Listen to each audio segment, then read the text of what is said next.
Welcome to the 2023 Future of Money Governance and the Law, provided and ran by the Government Blockchain Association, or GBA. I want to welcome you. My name is Brian Nielsen. I'll be your MC today and tomorrow. And I am the Chairman Emeritus of GBA, having been in that role for 3.5 years. First of all, we'd like to thank our first sponsor, and that is the Cogent Law Firm. We'd like to thank the Cogent Law Firm for their long-term support of the GBA. Cogent Law Partners serve on the GBA board, develop, deliver, and manage the training program, volunteer on our events tech team, and have led several GBA working groups. In addition to supporting GBA, they serve clients that specialize in corporate law, fintech, blockchain, and cryptocurrency, cannabis law, interesting, immigration law, litigation, and intellectual property law. The GBA owes a great deal of gratitude to Cogent Law and their team of experts and legal professionals. Please get to know them and let them know how much you appreciate their support of the GBA. All right, we're going to be moving into our first fireside chat. This is on decentralized governance and what it is and how it works. So if we could have Eugene. Is Eugene here? So the whole slide deck's not here? Even better. Let me introduce myself. My name is Aristotle. And I come to you from the year 350. Yes, my name is Aristotle, and I come to you from the year of 350 before Christ. Now, at that time, when I lived in ancient Macedonia, Greece, most cities were very small. And all of us could get together like you are in this room and decide on whatever matters matter. Now, the population grew, and eventually it became impossible to exercise direct democracy and individually participate in every decision-making process. So the Romans followed my thought and decided to introduce representation, or electoral college, as it is known now in this country. And that worked for a while. But then something happened. People somehow no longer participated in decision-making process. There were intermediaries, there were private interests, there was corruption, there was coup d'etat, there were many other things that were not necessarily good. And so different thinkers tried to address this issue somehow, and none of them were able before now to come up with any perfect decision. And here I come to you finally. None of the principles which men claim to rule and hold other men in subjection to them are strictly right. This I bring to you from my 2,000 years of experience. I wrote that in my book, Politics, published in Athens, on papyrus, yes, in 350 BC. May I have the next slide, please?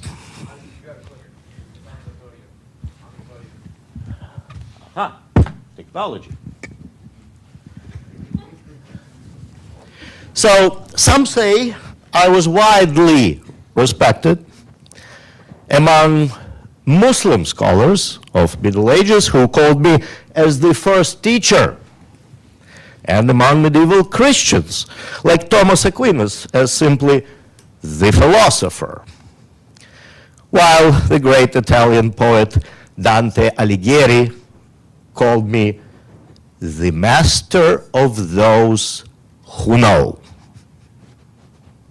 Good one, huh? Now, I was involved in a bunch of different scientific stuff, starting with syllogisms and scientific styles and physics, yes, physics, elements. We talked at that time about soul and about memory, and yes, about dreams too. Of course, virtues and vices, always with us. And then finally, I was able to dedicate some time to society governance. And I looked at what was possible in human experience at my time, and what is it that the future generations may find useful from that experience. Well, let's take a look. Oh, before we do, let me please quote some Dante. I saw the master there of those who know. Amid the philosophic family, by all admired and by all reverenced. There Plato, too, I saw, and Socrates, who stood beside him, closer than the rest. So now let's take a look at how do societies govern themselves. Well, there are generally a few helpful types here. We were governed by the one, monarchy or tyranny. We were guided by the few, aristocracy or oligarchy. And then governing for the common interest by the many. This is what I consider the best. Democracy, weaker version. Polity, the best. What is polity? It's when everybody exercises their direct right to govern. Now, as I said in the beginning, that became impossible when cities grew, all the way until now. Why? Why did that change? Technology is the answer. And today, there are platforms and solutions that offer a lot of promise. Promise to return to direct democracy. Promise to let us run our lives the way we want it. Now, there are a few things which we'll talk about at some point which make that technological breakthrough possible. And there are very, very strict technical requirements. If we're talking about a society with 100 million people or 1 billion people, you're going to have high speed and scalability. You must have true anonymity, constitutional requirement in this country, and you must have decentralization. There should be no red button. No red button. Nobody should be able to stop an election.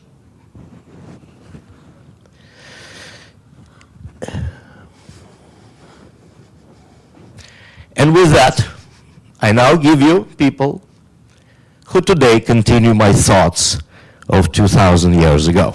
Michael Proper. Thank you. Well, so is that 2,000 plus years? And here we are in the modern day. I look grab good, that. I'll grab that clicker. Yeah, you do. Could we have done that without those slides? It would have been hard to paint that picture, wouldn't it? Glad that Jordan was able to get those going. So here we are kind of advanced to today, where we basically have seen over the generations a lot of different currency adoption, okay? When he's talking about decentralization, the world always thinks Bitcoin, at least those that have been in the blockchain world that understand what crypto really means is cryptography, which is really math, which really ties to one of the grandfathers of it, which is the world would call Bitcoin. As many of us know, that's not where it originally started. It goes way back to basically timestamping. Most of it goes back to genealogical timestamping. But the world always thinks about it as money. How can I gain something, or how can I get something, or how can I see the future? And sometimes you see the future by looking into the past, kind of like we've just had the opportunity to do. Imagine If we look at Portugal, did anybody understand that Portugal actually had a standard of a currency for the whole world back in the day? As well as Spain, the Netherlands, France, Britain, and supposedly to the United States today. Some would argue that the renminbi has actually taken over all the way back to 2014, 2017, and today it's basically all going to be digitized for the future. When we talk about using technology, it can either enslave us or it can free us, right? So when we talk about this future here, sometimes historical value was relayed based upon not some type of fiat paper dollar or some type of gold shillings. Maybe it was in a stick, maybe it was in a cocoa bean.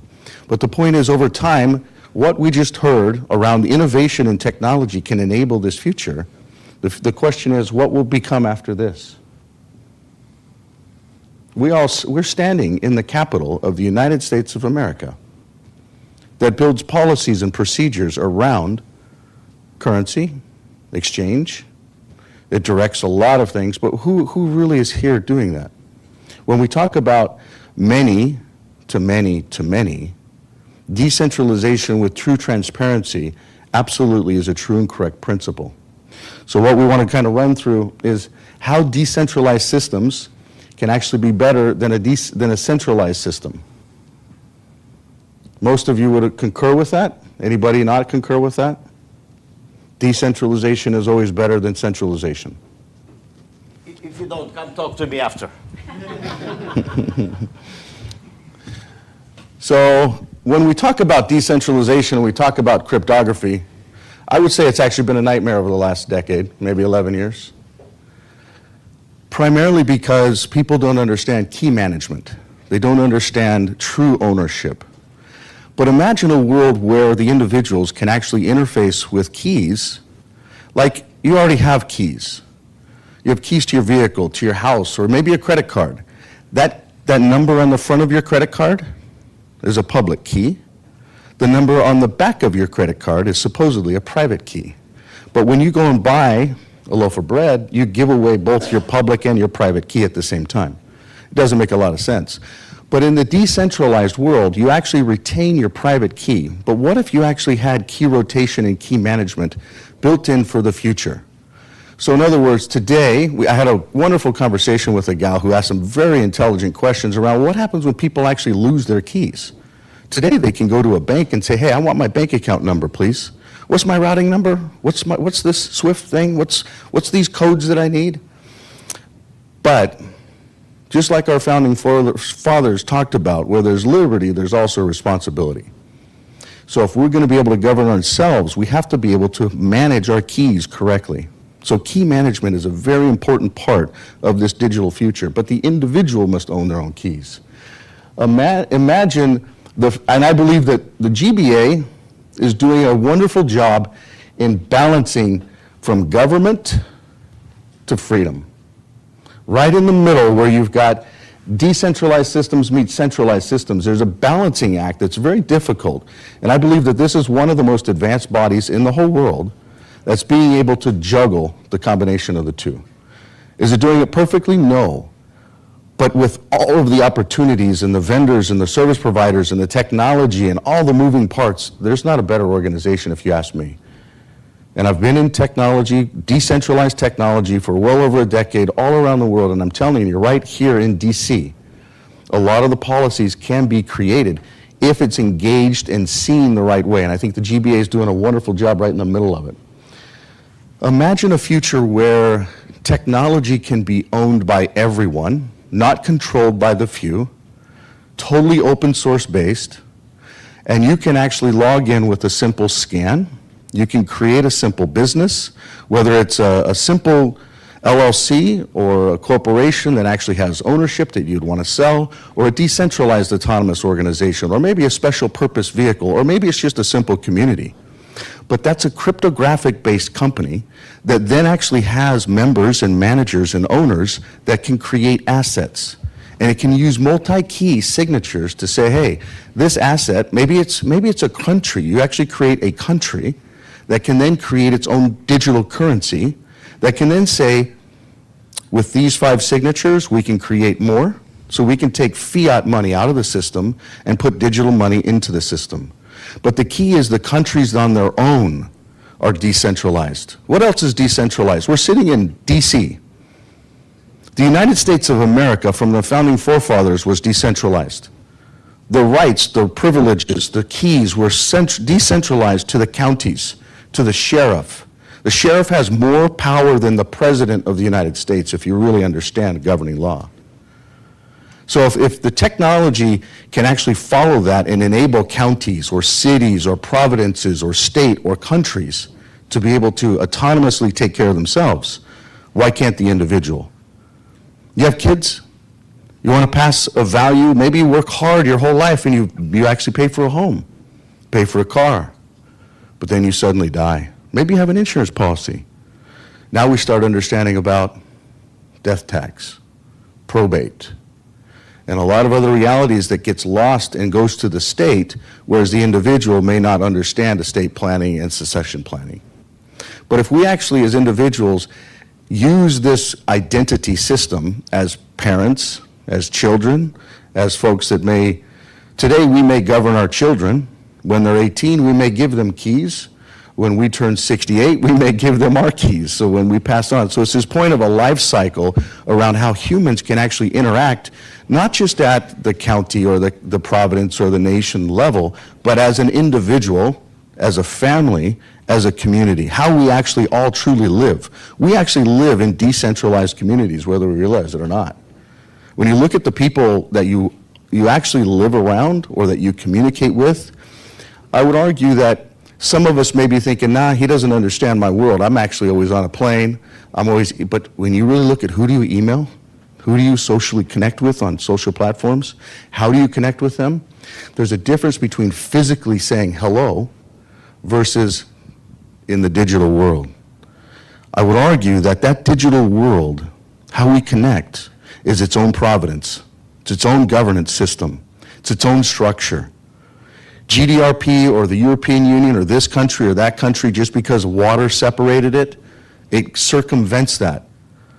You can go anywhere in the world. I've spent the last 5 months in the Pacific on many different countries and continents with one connection. And that connection can move around now. We're one Earth. And I would argue that the jurisdiction for this is one Earth. So when you look at some of these places where you can actually say, I want an identity for one Earth. I want a driver's license for one Earth. I want a marriage certificate for one Earth. I want my jurisdiction to be one Earth. I want the process that I'm going to go through to be smooth and to leverage technology. If I've got a dispute with somebody, I don't want to go through some judicial system from that county and this jurisdiction and that jurisdiction. Standardize it. Scale it, right? It just makes sense. And then you give people the ability to actually have, we want this to be transparent or we want this to be closed. We want the whole world to know about it, we want no one to know about it. We want to expose our identity, we don't want to expose our identity. But you must start with not exposing the identity from day one. We cannot centralize decentralization, and that is what's happening right now. We must have options where true decentralization can go to the mass of humanity from day one. If they choose to say, anti-money laundering is a big deal, know your customer's a big deal, Patriot Act's a big deal, great. Then they can self-select and centralize their decentralization. But everyone must be able to decentralize from day one. So it doesn't just start with a digital environment, because all of us are known today by what's my email address, what's my phone number, what's my date of birth. And from those three triangulations, they can actually connect the digital world, the physical world, and the biological world. You don't believe me? How many of you did a PCR scan? That PCR scan, you just gave your biological world to the digital world. So your physical ecosystems, you're all combined. But if you do not launch the future systems without true decentralization, we will have slavery like humanity has never seen. We will have control like humanity has never seen. You don't believe me? Go to China. I went there before COVID.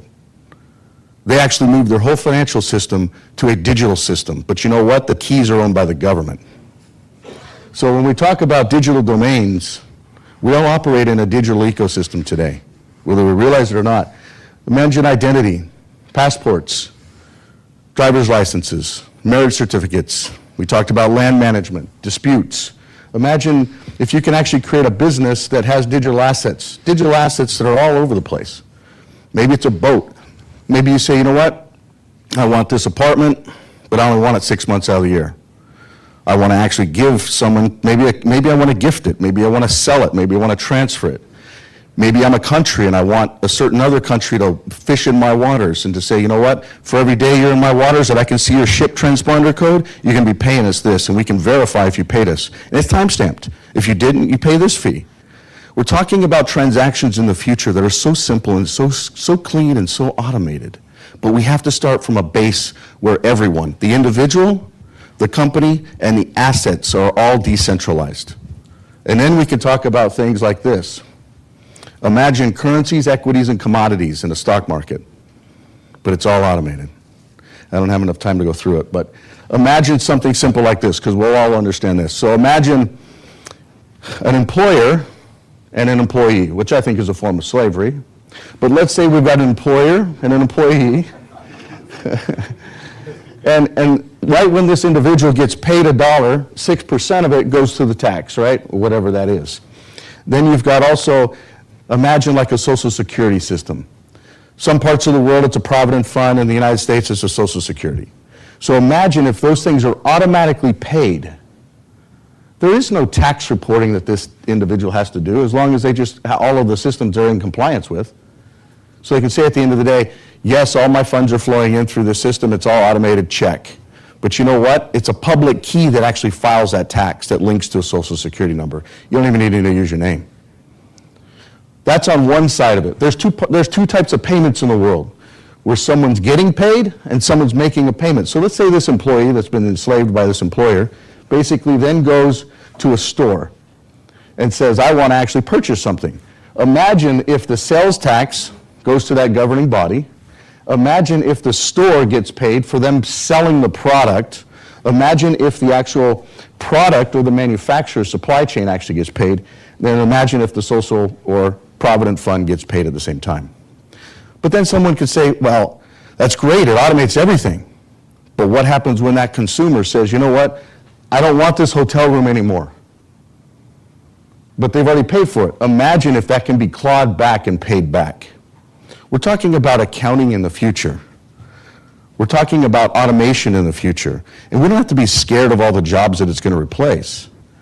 The simplicity behind a system like this, if we don't launch something like this and the centralized systems, trust me, I've been in the same rooms with them. I've been when they're trying to roll it out and they're trying to figure out what they're even doing. If we let them centralize the systems that go digital, I promise you, your future generations will be enslaved. They will be enslaved and controlled like we can't even imagine. Imagine the ability to not travel anymore. Imagine the reality that what you've worked, all of you are in this room, you got your eyes open. Look at what's happened in the last 3 years. Double the amount of money, inflation has doubled. And I would argue, years ago I stood on this stage and I told you what was going to happen. $91 trillion was settled from the Second World War. 91 trillion. That's why it's doubling. It's a race to see who can spend it. It's not a matter of how much land costs. It's not a matter of how much things cost. It's who creates the money, creates the rules. If the individual creates their own money and asset that ties to the value of their assets and wealth, it doesn't matter what the value is, they're the ones that own it. If a country creates its own currency, it's not enslaved to another country based upon, oh, can I get this loan? Can I actually get this advancement? Can I be enslaved to you? Remember that enslavement, it's real. We need to be accountable to ourselves and not put government over us. It's not that government is not bad. There's a point where government plays a solid role. If we have a problem, let's say someone had an issue and a police officer needs to be called. What governs that police officer? There's a system in there for safety that really needs to happen. There's other roles of government that is imperative, but the key is what the GBA stands for. How can you delicately walk that road of centralization and decentralization and enable government to actually play a role in this future system? So we've got a lot of different permission systems, blockchain systems, banking systems. There's a lot of different systems that are out there. I urge you just to continue to learn. Currently today, we're seeing these systems adopted. For the last 5 months, I've spent time within 15 different countries. 3 countries are 100% standardized on what I just talked about. This isn't theoretical. This isn't some pie in the sky. This is their financial systems, their currencies, their identities, their driver's licenses, their marriages, their land management, their dispute resolution. And they'll drive new economics into their countries like you couldn't imagine. Online digital notary services, online registration services. Imagine buying a boat and you don't register it in DC or in Vermont or Virginia. You register it in a system like this that floats. It's the whole world. So please, just the lessons that you can learn here from different companies that will plug into systems like this, put your guard down, please. If you're in government, know that the rest of the world is not just trying to steal something from someone else. There are systems that are trying to be built for future. And it's not to say that government's bad or shouldn't be there. We have to all work together. We got to lock arms and build together. So we hope that you enjoy your time here over the next 2 days. We're grateful for those that have literally, the folks that put this on work so hard to organize chaos.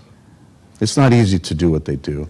And we're thankful for all the, I mean, I flew from Fiji to try and make it here last night.